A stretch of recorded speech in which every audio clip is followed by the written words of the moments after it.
Tonight, California Governor Gavin Newsom has vetoed a bill that would have supported legal drug injection sites in California. It's a cutting-edge idea in a nation plagued by deaths from heroin, fentanyl, and other opioids.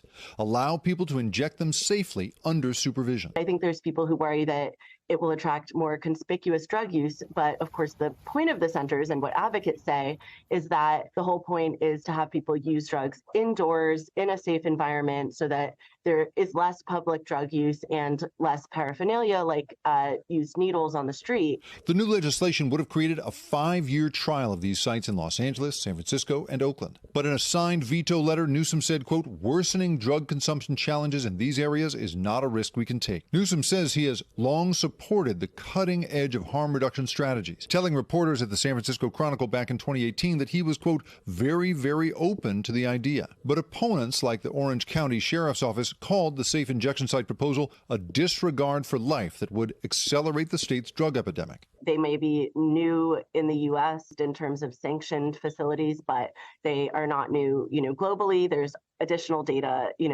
showing that they have prevented overdose deaths around the world. The Centers for Disease Control estimates that in the U.S., drug overdose deaths have been increasing by double-digit percentages each of the last few years, reaching over 100,000 in a year.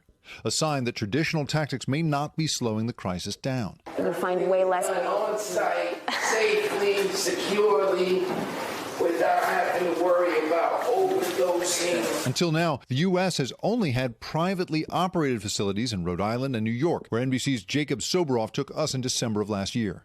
Normally, I'd be down the block, sitting on the stoop, injecting myself in the arm, not caring who's walking by or driving by. According to the organization running the site, On Point NYC, the centers in New York have been used more than 30,000 times since opening late last year and have reversed more than 400 overdoses, presumably saving hundreds of lives. But there are still local concerns as well as federal ones. At the federal level, I think, the DOJ has indicated that it's open to some level of permissiveness when it comes to these sites, and that would really allow for a lot more of them to open both in New York and across the country. At the national level, there's a certain level of politics taking place where people are making these political calculations, I'm sure, that have to do with elections. After his veto, Newsom now will not have to explain the sensitive topic on the national stage should he attempt a run for president. Although denying interest, he ran this ad just last month attacking Florida politics. Freedom? It's under attack in your state.